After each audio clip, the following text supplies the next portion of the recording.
आज हम पढ़ेंगे पाठ 7 हम भी सीखें। ठीक है, इस पाठ में हम पढ़ेंगे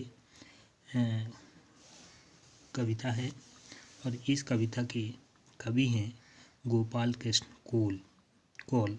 ठीक है, आइए हम सीखेंगे प्रकृति एवं पर्यावरण के प्रति प्रेम भाव उत्पन्न करना। इसमें हम सीखेंगे कि प्रकृति और पर्यावरण के प्रति कैसे प्रेम भाव उत्पन्न होगा। अनुनासिक चिन्ह का सामान्य ज्ञान, ठीक है, और अनुनासिक चिन्हों का सामान्य ज्ञान। पहले शुरू करते हैं।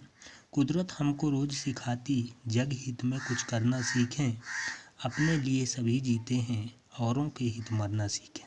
ठीक है, इस पद में है, पहले इस पद का संदर्भ लिखेंगे। संदर्भ होगा हमारा प्रस्तुत पद हमारी पाठ्य पुस्तक सुगम भारती के पाठ 7 से लिया गया है और इसके कवि श्री गोपाल कृष्ण कौल हैं।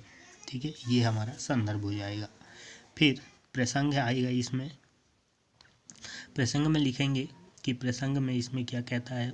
तो प्रसंग है, प्रस्तुत पंक्ति में कवि ने प्रकृति से प्रेरणा लेने का उपदेश देते हुए कहा है। ठीक है, या प्रकृति से प्रेरणा लेने के उपदेश दिया है। इसमें है कुदरत हमको रोज सिखाती। ठीक है, प्रस्तुत पंक्ति में प्रकृति हमें रोज रोज सिखाती है। ठीक है, रोज एक पाठ पढ़ाती है। जग हित में कुछ करना सीखें। ठीक है, हम संसार में एक खास उद्देश्य के लिए आए हैं। ठीक है, हमारा जो जन्म है इस संसार में एक खास उद्देश्य के लिए है। इसलिए हमें क्या करना है, इस संसार के लिए कुछ करना है, कुछ करने के लिए सीखना है कि हम इस संसार के लिए कुछ कैसे कर सकते हैं। अपने लिए सभी जीते हैं औरों के हित मरना सीखें।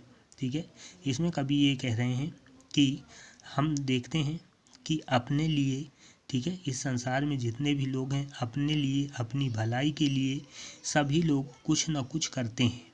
ठीक है, लेकिन दूसरों की भलाई के लिए औरों की हित मरना सीखें। लेकिन दूसरों की भलाई के लिए शायद ही कोई कुछ करता होगा। ठीक है, इसलिए हमें प्रकृति की तरह दूसरों की भलाई के लिए अपने जीवन को लगाना चाहिए। ठीक है, औरों के हित मरना सीखें। इसलिए हमें क्या करना है कि दूसरों की भलाई के लिए भी हमें प्रकृति के समान कार्य करना है। आगे है, सूरज हमें रोशनी देता, तारे शीतलता बरसाते, चांद बांटता अमृत सबको, बादल वर्षा जल दे जाते, जुगनू से ज्यों थोड़ा थोड़ा अंधकार हम हरना सीखें। ठीक है, अब यहाँ कवि बता रहे हैं, संदर्भ पूर्व रहेगा जो हमने पहले लिखा है कि प्रस्तुत पाठ हमारी पाठ्य पुस्तक सुगम भारती के पाठ 7 से लिया गया है। ठीक है, इसके कवि गोपाल कृष्ण कौल हैं। ठीक है, ये पूर्व रहेगा। प्रसंग है, इसमें प्रसंग होगा कि प्रस्तुत पंक्ति में कवि ने सूर्य, तारे, चांद, बादल और जुगनू से परोपकार करने की प्रेरणा देते हैं। ठीक है, ये हमारा प्रसंग होगा। अर्थ लिखेंगे, सूरज हमें रोशनी देता। कवि कहते हैं कि सूर्य हमें रोशनी देकर क्या करता है, जीवन प्रदान करता है। ठीक है, सूर्य की रोशनी जब हम पाते हैं तो हमारा जीवन अच्छा रहता है। ठीक है, जीवित रहते हैं। तो तारे शीतलता बरसाते, और जो तारे हैं, ठीक है, हमें शीतलता प्रदान करते हैं, ठंडक प्रदान करते हैं। चांद बांटता है अमृत सबको, इसी प्रकार चांद अपनी किरणों से हमें अमृत प्रदान करता है। चांद की, चंद्रमा की शीतल किरणें हमारे लिए अमृत के समान हैं। बादल वर्षा जल दे जाते, और जो बादल होते हैं वो वर्षा जल देकर, बारिश कर हमारी बहुत सारी आवश्यकताओं की पूर्ति करते हैं। ठीक है, जुगनू से ज्यों थोड़ा थोड़ा अंधकार हम हरना सीखें। प्राकृतिक रूप से जो जुगनू है, जुगनू पाया जाता है, तो जुगनू भले ही थोड़ी थोड़ी और कहीं कहीं रोशनी प्रदान करता है।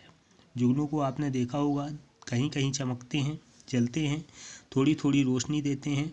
तो वही है कि कहीं कहीं थोड़ा थोड़ा चमकते हैं, रोशनी देते हैं, फिर भी अंधकार को दूर करने के लिए हमेशा वो प्रयासरत रहते हैं। ठीक है, कि अंधकार को वो दूर करते रहते हैं। इसी प्रकार प्रकृति ने इन स्वरूपों से प्रेरणा लेकर इसी प्रकार हमें इन प्रकृति के सभी स्वरूपों से प्रेरणा लेकर हमें परोपकार करना चाहिए।